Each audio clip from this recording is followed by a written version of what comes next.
Deus, glorificado é o teu santo nome, Pai. Eu saúdo a amada igreja com a paz do nosso Senhor Jesus Cristo. Meus irmãos e minhas irmãs, vamos refletir um pouco sobre Gênesis capítulo 9, o pacto que Deus fez com Noé. Abençoou Deus a Noé e seus filhos e disse-lhes: frutificai e multiplicai-vos e encheis a terra.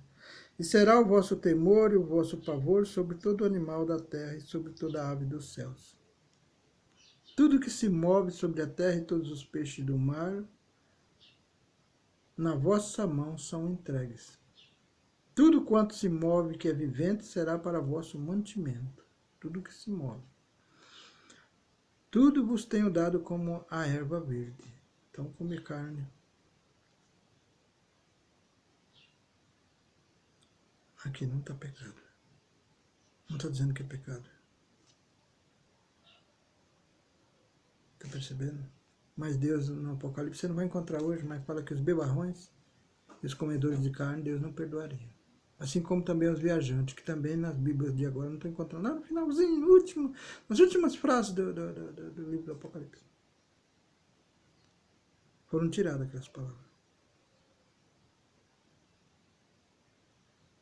Os adúlteros, os idólatras, os pecadores, os feiticeiros, os levantadores de falsos testemunhos, os viajantes.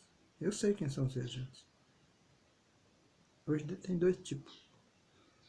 Mas existem os viajantes, que você que pensa que não existe, existem.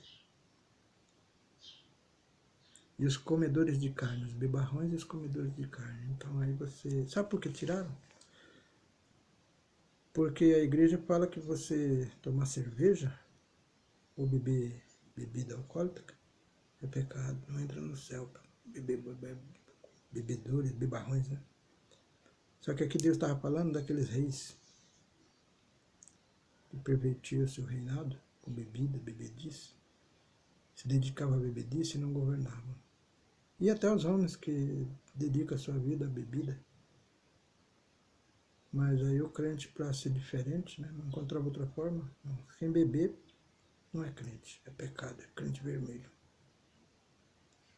Mas para que Deus, para que o homem não se enganasse e os prudentes pudessem entender o que Deus estava falando, colocou aí os comedores de carne. Sendo que ele mesmo aqui para Noé fala que os que se movem e que é vivente será para o vosso mantimento.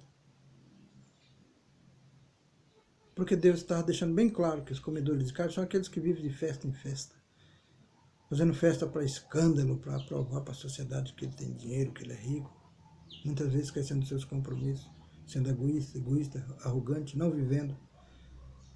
Vivendo para luxúria, para as festas, para a curtição, para gozar a vida. E se esquecendo do compromisso de ser humano, de compartilhar no sofrimento, na dor, o amor, o perdão, a caridade, o carinho, o respeito, a dedicação, o esforço. Isso não é refletido na igreja, vocês já perceberam?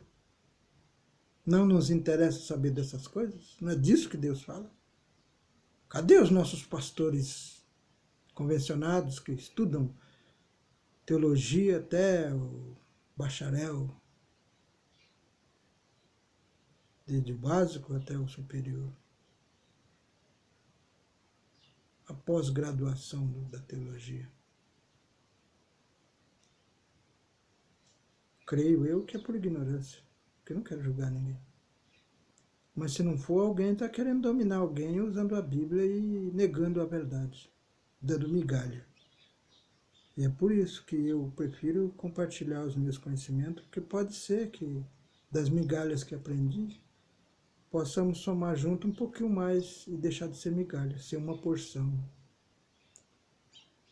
E aí vamos poder andar com as nossas próprias pernas. Porque Deus diz que aquele que açoita a igreja, o anjo que açoita trata com açoite, Deus tirará a igreja dele e guiará o seu povo, pessoalmente. Mas tem aquele que gosta de açoitar, né, e de ser açoitado, e que não vai aceitar Deus, né, que Deus tire. Vai seguir como fiel da balança, fiel do pecado. Eu quero, se precisar ser tirado de alguma igreja e guiar para o próprio Deus, eu quero estar pronto. E reconhecer o chamado de Deus. Que siga a igreja seu caminho e receba o seu jugo. E colha o fruto do que plantarem. Porque eu não vou plantar isso que eu estou vendo sendo plantado, não. Quem planta ódio, não, mas eu falo da Bíblia, eu amo a igreja, eu revelo a palavra, eu te revelo espiritualmente, porque... Na verdade, você deve conhecer muito mais, porque você estuda a Bíblia, e isso aqui está sendo revelado para você. A Bíblia não se esconde, não se revela. Eu não sou melhor que você. Se revela a todos que buscam. Paulo viu, se não me falha a memória, Paulo viu um com dom de cura, outro dom de profecia, e vai por aí.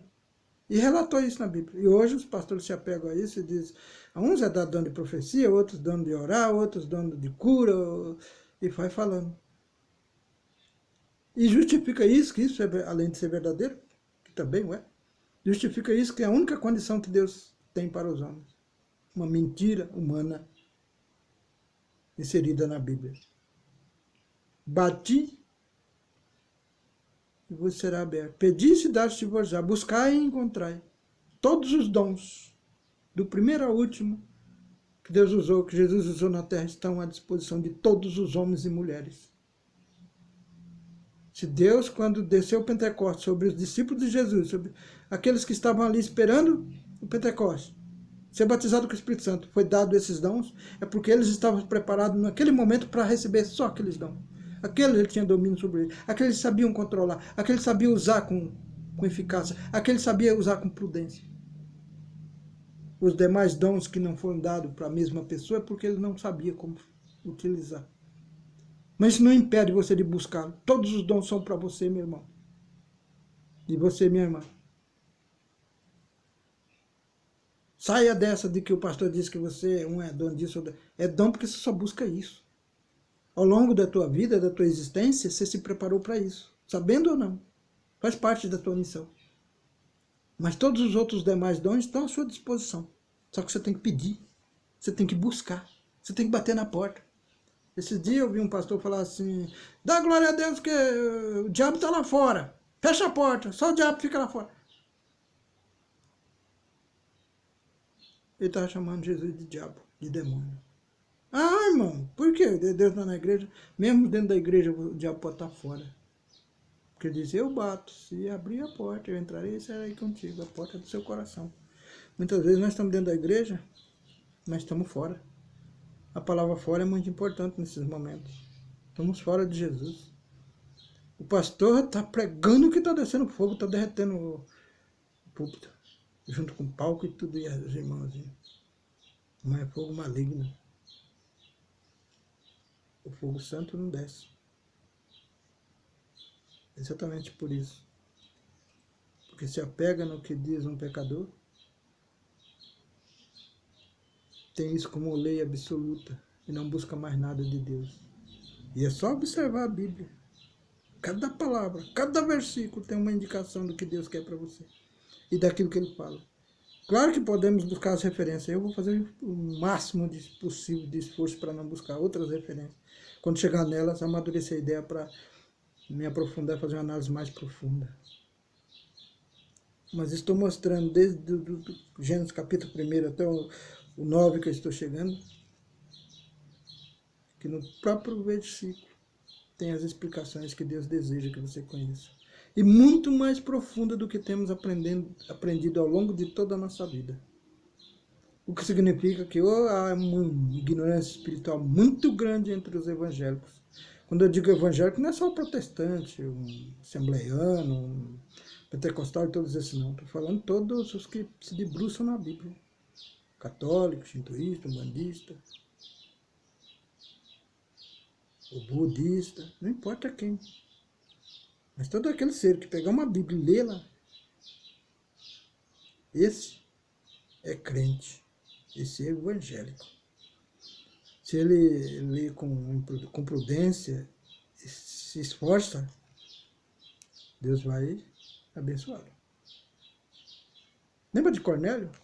Ele ouvia falar de Jesus. Ouvia que nas orações do alimento, as pessoas oravam, os discípulos de Jesus. Então ele também fazia a mesma coisa. Orar pelos parentes, pela família. Hoje nós vemos crentes dizendo que você precisa ser batizado em Espírito Santo, com o Espírito Santo, com dom de línguas, para poder pregar. Senão não é consagrado a pastor. Eu acho que só até diácono, né? Não, é cooperador. No meu tempo houve umas insinuações que eu não podia ser diácono se eu não falasse língua. Até houve umas declarações que eu dei na igreja lá nos papéis que me pediram no documento. Aí eu vou ler em Cornélio. Claro que eu já tinha sido batizado em língua. E não foi batizado em nenhuma igreja convencional. Fui na igreja do livre pensador. Aflita vocês que são tão sábios. Foi lá que fui batizado. Tenho certeza que chegaram a uma conclusão. E Cornélio, quando Deus manda Pedro ir lá e pregar para eles, começa a falar em línguas. Não vou me ater aos detalhes, apenas no fato. E todo aquele povo, os convidados deles, os amigos, parentes, tudo falando em línguas. Aí Pedro olha e fala, como eu não vou batizar um povo desse? Falando em línguas. O Espírito Santo desceu sobre eles. Eles nunca tinham sido batizados, nem ouvido a palavra de Deus. Mas falavam em línguas. Sabe por quê? Lembra aquela palavrinha que diz, para Deus todas as coisas são possíveis? Cornélio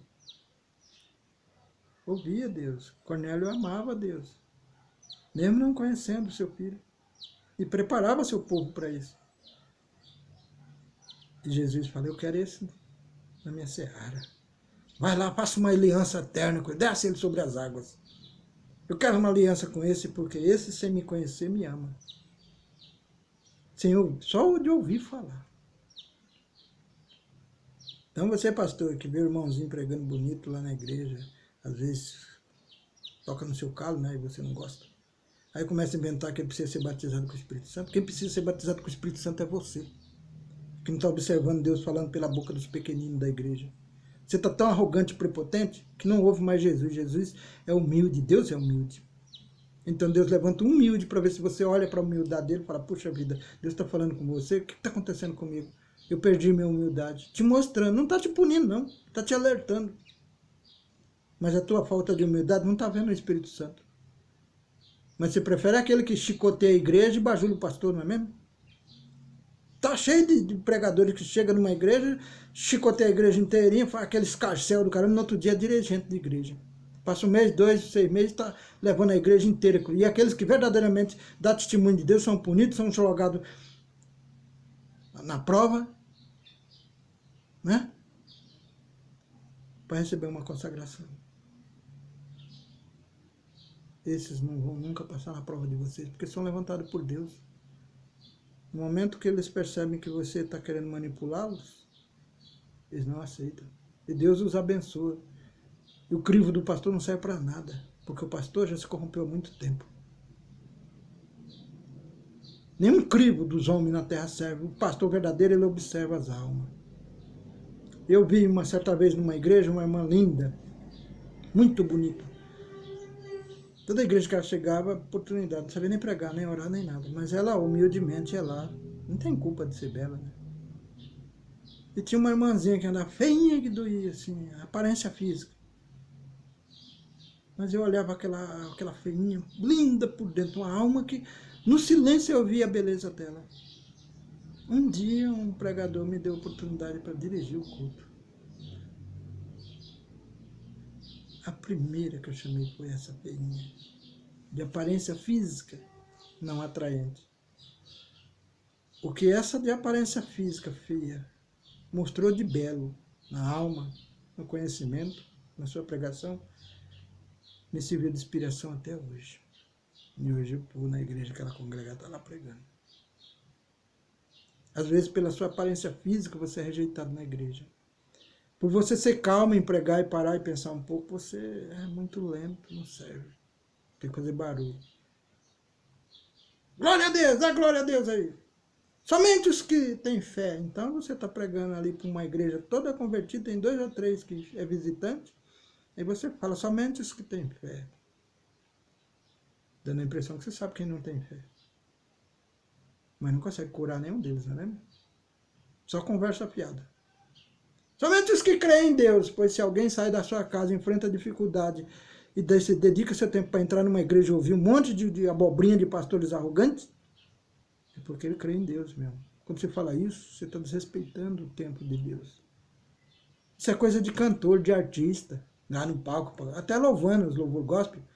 Eles se empolgam e muitas vezes não estão na carnalidade, mas estão fazendo uma obra de Deus, mas já não estão 100% na presença de Deus. Aí comete, o inimigo sopra isso aí para dar mais ênfase, e eles fazem isso. Hoje os pastores fazem para esconder seus erros. Você começa a dar glória, o camarada outro dia pregando e falou que amaldiçoava o livre-arbítrio dele. Aí eu fui analisar. Quem dá o livre-arbítrio é Deus. Se o pregador amaldiçoa o livre-arbítrio dele, ele está amaldiçoando Deus. Ou seja, blasfemando contra o Espírito Santo. Ainda diz, todo diga amém, a igreja que disser amém, está blasfemando junto com ele sem saber. O Espírito Santo não perdoa quem blasfema contra ele. É o único pecado. Alguns pastores dizem, não existe pecadinho, pecador. Existe sim. Todos os demais são pecadinhos depois que Jesus foi crucificado. Todos são passíveis de perdão. Não significa que eles não te corrompem e têm a capacidade de te levar para o inferno, de fazer você perder sua alma. Tem, todos têm, mas são pecadinhos. Existe só um pecadão. A blasfêmia contra o Espírito Santo. E sabe como você sabe que blasfemou contra o Espírito Santo? Quando você fala aquelas coisas horrorosas, palavras torpes, pesadas, e não teme mais a Deus. Quando você xinga a Deus e sente prazer, o Espírito Santo já não habita mais em você. O Espírito de Deus que ainda existe dentro de você, até o dia da sua morte, da carne, que vai voltar para Deus, está agonizando dentro de você, porque você aprisionou ele com a sua maldição, com a sua blasfêmia. Quando você percebe que você não está mais temendo a Deus em nada, tudo é alegria, prazer, faz piada com Deus, pode ter certeza que você blasfemou. Ah, agora não tem mais jeito. Tem. A Bíblia não diz que Deus, o que ele faz com esses que blasfemaram. Fala que ele não perdoa.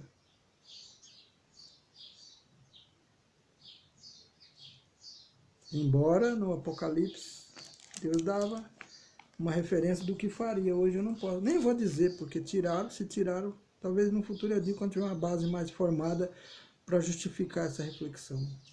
Mas Deus disse que o que faria com aqueles que blasfemavam com o Espírito Santo, contra o Espírito Santo. Tá no finzinho, lá nos bebarrões, comedores de carne, feiticeiros e viajantes. Na minha aqui não tem, eu estou com 4, 5 Bíblias aqui, não encontro mais isso. Mas se Deus for vontade de Deus, eu refletirei sobre isso um dia. Fiquem na paz do nosso Senhor Jesus Cristo. E saiba, irmãos,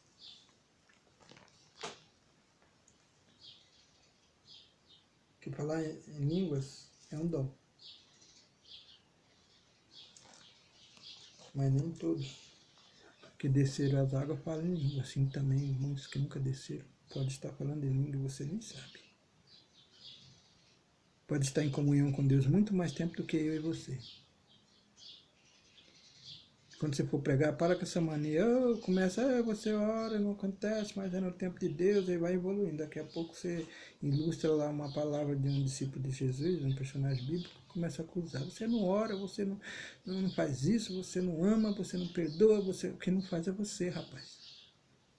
Jesus, quando viu uma multidão, ele subiu um monte e começou a ensinar. E multiplicou pão. Você não vê ele acusando ninguém. Ali tinha gente de todo tipo. Com todo tipo de defeitos e pecados. Arrogância, prepotência, orgulho, luxúria e tudo mais que você pensar. Mas ele preferiu exortar as qualidades que cada um tinha. Bem-aventurados sois vós, quando chora. Não é humilde, não é nada, mas chora. Está chorando, tá bom. Né? Serão consolados. Bem-aventurados os humildes, os pacificadores. Ele procurou mostrar e valorizar a qualidade de cada um. Percebeu? Nós, os pregadores, estamos caminhando caminhos tortuosos. A pregação fica bonita quando a gente agride a metade da igreja, não é mesmo? E os que não querem ser vistos como rebelde começam a dar glória a Deus. De repente está blasfemando junto com você, porque você fala uma blasfêmia contra o Espírito Santo e manda eles falar glória a Deus ou amém. E imprudentemente o infeliz não observa e faz, e está lá blasfemando contra o Espírito Santo. E você é culpado por não observar a palavra de Deus. Pensa nisso. E fique na graça do nosso Senhor Jesus Cristo. E se você considerou relevante esse vídeo, se inscreva no canal. e ative o sininho das notificações. Ajuda o canal a crescer e a divulgar as minhas revelações bíblicas.